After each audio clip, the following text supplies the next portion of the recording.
I met a Gypsy. So I guess to talk a little bit about, I guess just where you guys are at, I guess right now, like what would be, I guess, just the message to the probably 100,000 plus people that would listen to this that are interested in like buying a Stark or have bought a Stark? Like, I guess where's the company at like right now?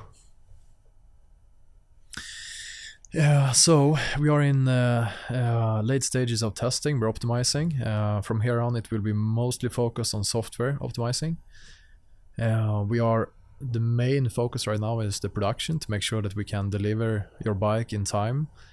There is a slight risk we will be a little bit late. We will do everything we can to not be late, but I hope we succeed with that. But we might be 1 or 2 months late. That could happen. And I hope people will be okay with that. If that's the case, we are improving the bike a little bit more than what we have communicated. So the final weight will be a little bit lower than what we have said, which is nice. It might be the lightest 450. Well, not the 450 compared to the 450s. Might be the lightest bike in the world, including fuel, if you just assume the others. Yeah. There are 2 surprises coming with the bike that you don't know that you will get, which is nice. Yeah. Okay.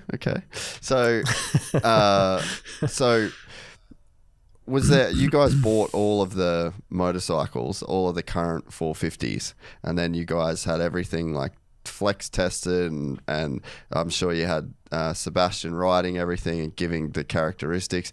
Was there anything from an engineering standpoint that stuck out to you as kind of bizarre or weird, or like, why is this still a thing? Was there any like big holes in the motorcycle right now that everyone's riding that you're just go, why is this happening like this, aside from the motor and it being gas?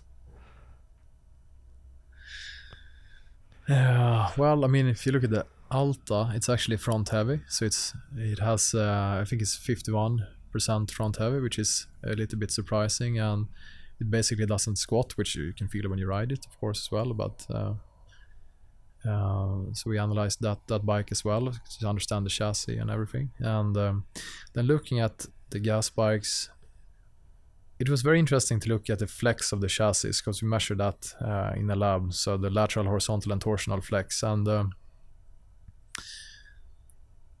yeah, I mean, it's not so surprising. I mean, it's very, very similar of the bikes.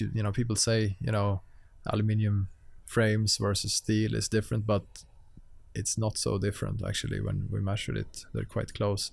The torsional flex of the KTM has a bit of an S curve, so that's a bit strange. Maybe they fixed that with the latest generation. We haven't analyzed that bike. What would that mean in a real world kind of scenario, like an S curve in the flex like that? What would you think that translated to ride-wise?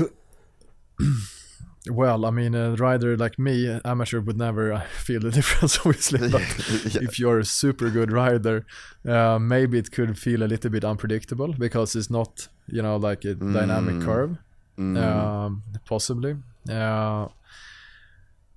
But besides that, they are incredibly similar, I would say. I mean, just looking at the ergonomics, the geometry of all the bikes, it's not a big difference. I mean, there are obvious things everyone knows. I mean, Japanese suspension works much better according to our testing. I think well, I mean, there's things that everyone knows, so it's not really anything else. Personally, I think the KTM motor works better than others, but it's not so relevant perhaps for us. Yeah. I don't know what's there. Because I guess there's not many people really that would be, I guess, tearing a bike apart and analyzing it in the way that you guys are, and to know that you've got, I'm sorry I forgot his name, but you've got basically the chassis genius, Tony Farr.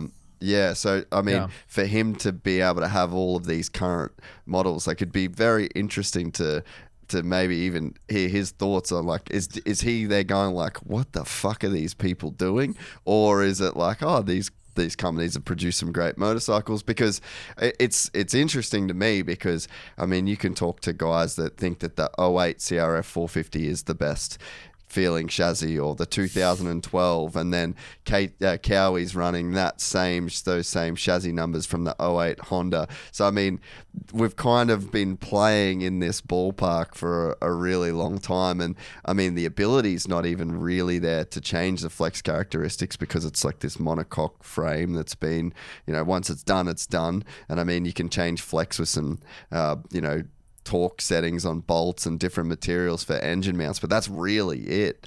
So I mean, to have somebody like that is, literally wrote the book on chassis geometry and flex. I mean, just interesting to know, like, oh, did we even get it right at this point?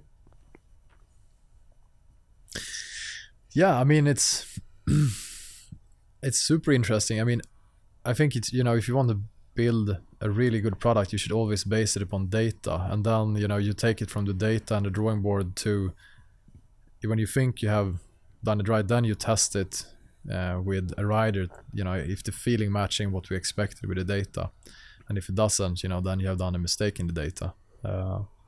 So that's what I really believe is the right, but I think all big manufacturers are probably working like this. I mean, of course they are analyzing, the competition, in great detail, etc. But I think the future, like the motocross segment, is quite interesting that there's only one price level of the bikes. So all the bikes are the same. If you look at bicycle, you can buy a bike for, $100 or $20,000. So it's a huge span in performance and price. But within motocross, there's one. Now there's two in some of the bikes where you get, different exhaust or something like that. But they've gone up, they've never gone down. No. Could be argued that maybe lately, some manufacturers are more focused on high margin than performance. But I think there is a possibility in using more high grade materials to improve the performance of the bikes, reduce the weight, for instance. I mean, the bikes now are built in,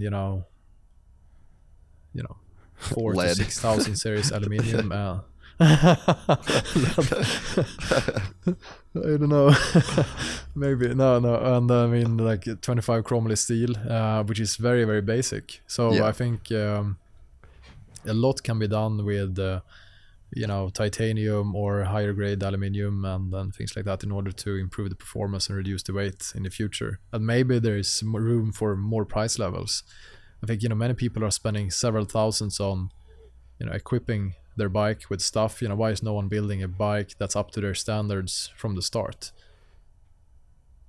Yeah, so you're thinking almost like specialized S-Works kind of stuff. And I mean, I guess Cowie's kind of done it a little bit with their SL or SR, and then you've got the Husky, they do the factory edition, and then the Honda just did the works edition. I mean, it's marginal though, like the price difference isn't that much different. I mean, how far are you, because let's say if you go to mountain biking, and S-Works, you can buy like a stump jumper for $4,000, and then the S-Works version of that same stump jumper is probably worth like $16,000-$17,000. I mean, some of the road cycle bikes are $20,000+. So I mean, in your mind, like, are you seeing this as like you could really go up in price, or do you have any of the range in mind? Or